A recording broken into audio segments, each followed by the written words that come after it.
Evening, everybody. It's 5:45 on Thursday, the 25th, and this is your closing comment for the day. It is video number 1424. It was a great day for the market. Um, it got off to a slow start. It was especially um, split because CRM, Salesforce, had horrendous numbers, and frankly, the stock was down about 7 or 8 um, when we saw the news last night. And as Mark Benioff spoke, it got worse. And then this morning, it was down as low as 165, which was down on the day about 14. It managed to come back up a bit and, in fact, finished pretty close to the high of the day at 173.91, and that was down $6.10. But as I said, it had been 165. When you take 14 times the denominator for the Dow, that was in the neighborhood. It's about between 6 and 7 to 1. I mean, that was $100 in the Dow easily, and it gained back half of that. So actually 2/3 of that. So that was pretty impressive. But between Salesforce and NVDA, which also was down hard yesterday, it was 168 at the low last night. It actually finished up on the day at 179.13, up 691. So very impressive. And what that did was it took a lot of the heat off the market, and the Dow finished 322, up 322.55, just under a percent. But what was impressive there was that it was 4-to-1 advanced declines. The NASDAQ, which was 2-to-1 advanced declines, closed up 207.74, 1.67. That was the second best of the day. The biggest winner of the day was the Dow Jones Transports, up 254 and a half, 1.73. But right behind them, the Russell was up almost 30, at 1.57, and the S&P was up 58, up 1.41.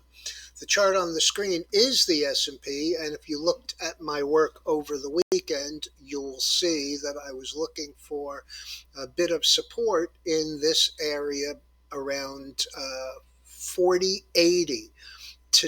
So far this week, we got down to 41.10. And, we're pretty much on the high of the week, even though we're still down $30. $30 is not overwhelming in an index that moved twice that today. So, we're only down about 0.75%.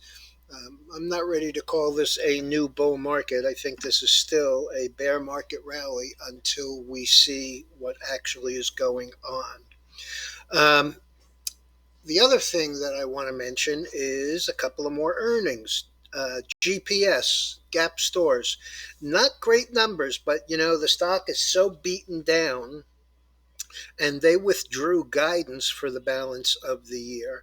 And the stock has a big, as I said, big short interest, and it's trading 1049, up 48 or 4.8%, even though the numbers were bad. The numbers were great for ULTA. It had closed at 419 and a quarter, up 735. It has traded as high as 436.98. The last is 434, and that's up 21.98.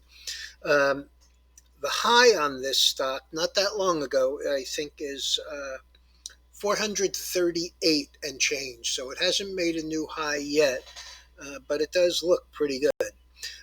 One more earnings report, and that was with a firm, AFRM. I told anybody who would listen, I put it in writing, this company is in and of itself bad news for the economy. When you have a buy now, pay later, I don't mean the company is a scheme, but when you have a buy now, pay later scheme, what it does is it causes people to overspend. Um, I would be very surprised if this company doesn't have huge defaults on the debt. I mean, what are they going to do? Come and take away that $1,200 suit that you bought at Nordstrom, or the $2,000 refrigerator that you've been using for a year?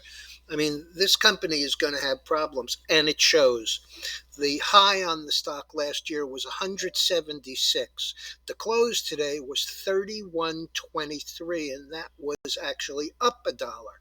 But on the earnings and the guidance, it immediately traded down to 25 and a quarter. The last is 26.85, down 338. I mean, come on, people. Let's use some common sense here. I know that that's in very short supply when it comes to market trading, but come on, just a little bit of common sense goes a long way. Okay, we're long the silver and the copper, and so I'm looking at today's action. It wasn't overwhelming, but it was okay. The gold closed mid-range on the day. Before the numbers came out this morning, um, the gold was up, I want to say twice as much as it is at the close. Let me just pull that up. 6 month. Yeah, you see, the gold closed at 1771 and change. It had actually traded 1778, so it was up, almost $20. Sold back down, and then late in the day came back up and closed in the middle of the range and up on the day. So I'm pretty impressed with that. The silver, I think, was up a bigger percent. That's not too difficult with the gold. The silver, I'm not crazy about this, the way that this chart looks, but there is a divergence. We had a rollover to the downside, and what we've done so far is just tested the breakout off this consolidation. And as I said, with the silver, with the gold, the silver closed mid-range and up 21 cents. 21 cents was 1.3%. $9 on the gold was a half a percent. And last but not least, we have the copper, which we're playing with CPER calls. I think we paid 70 and 75. I think they closed 85, bid offered at 90 today. This is a very constructive looking chart.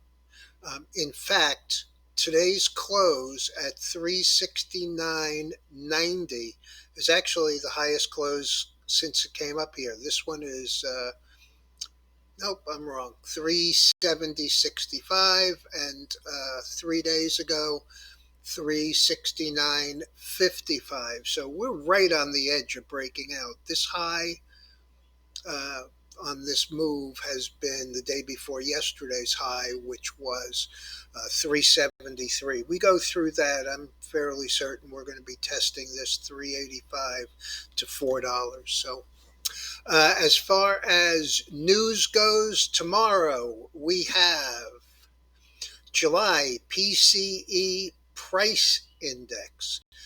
Consensus is a 0.1 number versus last month's 1.0. Core PCE expected at 0.3 versus 0.6.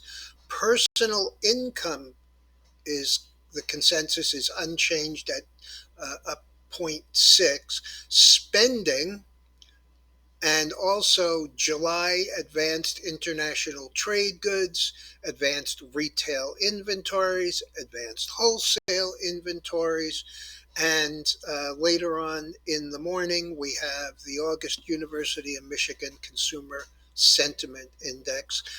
It's the consensus is 55.1, and that would be unchanged from last month.